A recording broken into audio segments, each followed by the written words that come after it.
¿Cómo están amigos? Soy Mario Guerra y hoy quiero hablarle acerca de un tipo de pérdida que es muy característico y no muy conocido para muchos de nosotros. Estoy hablando de las pérdidas perinatales. Estas pérdidas son las que se dan alrededor de la muerte de un hijo, poco antes del nacimiento o poco después del nacimiento. Estas pérdidas que se dan que uno no quisiera pensar en ellas, porque uno cuando está esperando un bebé, cuando se está embarazada o embarazada, uno está pensando en la dicha que es de que un hijo venga, en la dicha que es tener una familia que va creciendo, o formar una familia, empezar a tener hijos, y uno está esperando y tiene expectativas de lo que va a venir. Uno no está preparado para perder lo que no se ha tenido, pero sí, lamentablemente las pérdidas perinatales es un poco la pérdida del futuro. Parece un poco la pérdida de lo que no se tuvo y por eso son pérdidas a veces ambiguas. Si el niño no ha nacido, mucha gente dice, pero no lo tuviste, no lo conociste.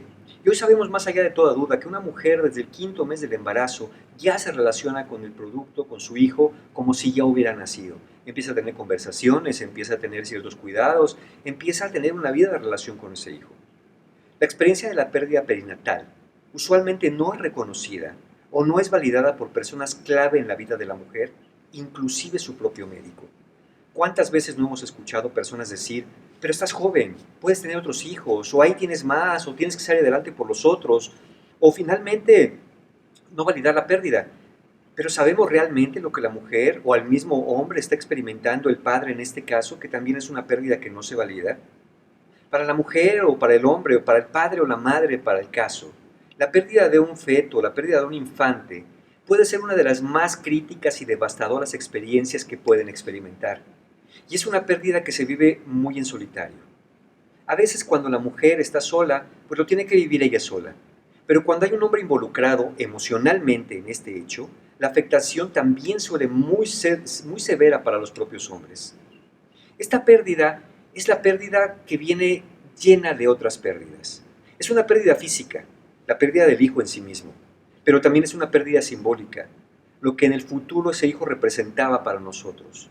Y es una pérdida, como dije también, que involucra perder lo que nunca se tuvo, pero siempre deseé, y sin embargo sentí que casi iba a llegar.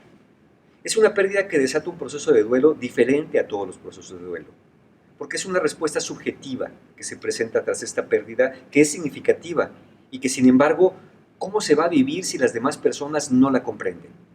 ¿Qué componentes pueden existir alrededor de la persona, individuales y colectivos o sociales, que van a facilitar o van a complicar su proceso de duelo después de haber perdido? Si alguien se beneficia de este tipo de ayuda, de ayudas colectivas, de ayudas grupales, de grupos de apoyo, son precisamente los padres que han perdido hijos y precisamente los padres que tienen estas pérdidas perinatales. La sociedad suele ser muy crítica con las personas que tienen cierto tipo de pérdidas o experimentan ciertas vivencias. Imaginen ustedes, el apoyo social, por ejemplo, para las mujeres que han tenido este tipo de pérdidas, no llega a más del 9%. Es decir, no se valoran, no se validan, no se hace prácticamente nada con ellas. La sociedad puede llegar a castigar inclusive pensando, ¿qué hiciste? No te cuidaste, no lo quisiste. Dios sabe por qué hace las cosas, a veces se justifican. Y parece que uno tiene que aceptar en esta parte de tratar de comprender y comprenderse lo que los demás nos dicen. Tienes que ser fuerte, tienes que salir adelante, tienes que echarle ganas. Como si eso no se le hubiera ocurrido ya a la madre o al padre que han perdido un hijo. Ante la falta de soporte social, el componente individual del duelo va entintado de soledad, va entintado de incomprensión y una alta rumiación de creencias e ideaciones limitantes. Se hace presente la culpa de qué hice yo mal, por qué si hice todo lo que el doctor me dijo, por qué si me cuidé, por qué si no cargué, por qué si comí bien, por qué si yo lo deseaba tanto. Y en esta culpa hay un pensamiento que no podemos negar. ¿Por qué otras personas que no se cuidan? ¿Por qué otras personas que parece que no quieren hijos, les llegan hijos a montones, allá andan por las calles y no les pasa nada? ¿Y por qué yo sí? ¿Por qué a mi hijo sí? Como si esto fuera un castigo. Esto no es un castigo, tampoco es un premio, es un hecho. Es un hecho lamentable, un hecho doloroso que ocurre y que como sociedad no podemos permitir que esto se viva en soledad.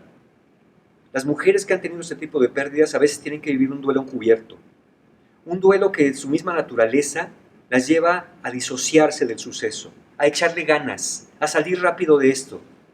Pero existe un gran riesgo, un riesgo de negación de lo que se siente, un riesgo de la vivencia en soledad y sobre todo un riesgo de depresión si esto no se atiende.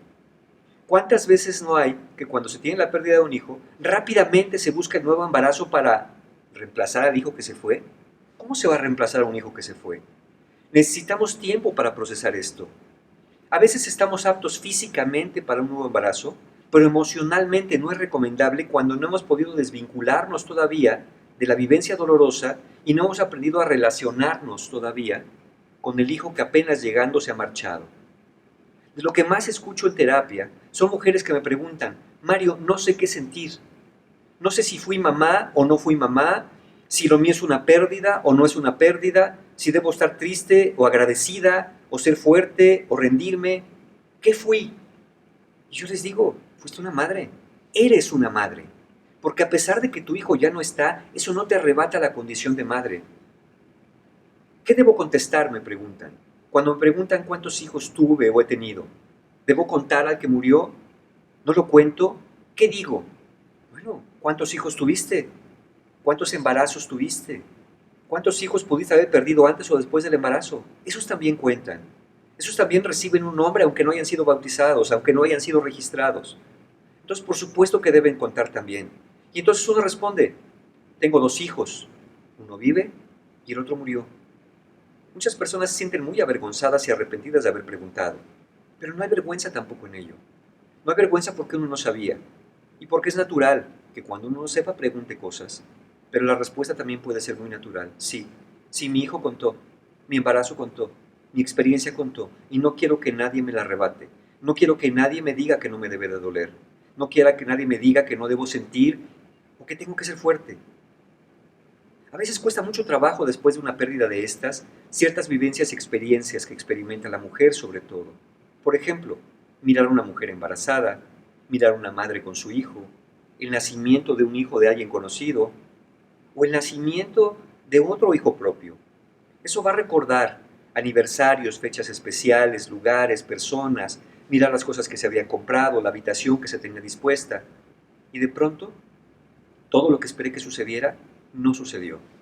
Eso es muy doloroso y tenemos que reconocerlo como sociedad. A veces la madre y el padre imaginan qué edad tendría ya mi hijo. Para este momento ya estaría aprendiendo a comer, a caminar, a hablar. Y eso ya no va a suceder porque ya no está. A veces ocurre también la pérdida de la pareja. A veces la pareja entra en una gran discusión por esta pérdida, por lo que se hizo y lo que no se hizo. Hay tantas cosas que no conocemos. Por eso, lo que tenemos que hacer como sociedad, lo que tenemos que hacer como grupos de apoyo y cómo debemos acercarnos a los demás, primero es validar lo que se siente. Sí, sí fue para tanto, sí es para tanto y sí estás sufriendo. Normalizar también. Es normal que estés triste, es normal que te sientas enojada, es normal que sientas culpa. No la tienes, quizá de manera subjetiva, pero la sientes. Y lo que debemos hacer también es ofrecer, ¿qué? ¿Soluciones? ¿Qué solución vas a dar a eso?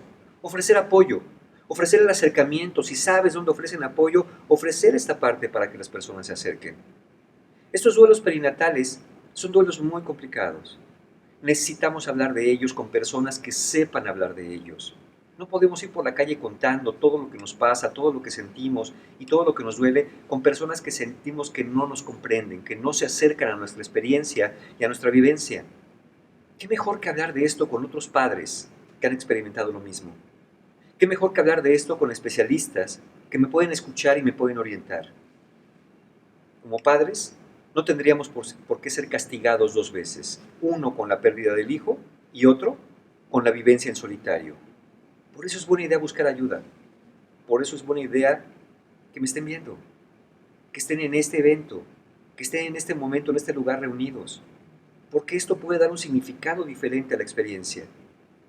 Ya sea que hayan vivido esto o que sean personas que ayuden a estas mujeres, a estos padres, a estas familias a asimilar, a elaborar, a darle un sentido a todo esto que ha pasado, que es muy doloroso y que a la mayoría de las personas rebasa. Para muchos no existe lo que no pueden ver, pero quizás somos profundamente incompetentes para ver comprender y asimilar el dolor de una madre, de un padre que ha perdido un hijo cuando no hemos pasado por la misma experiencia. No dejemos que esto ocurra en soledad. No dejemos que si el sufrimiento se puede evitar, alguien viva en el sufrimiento. Muchas gracias.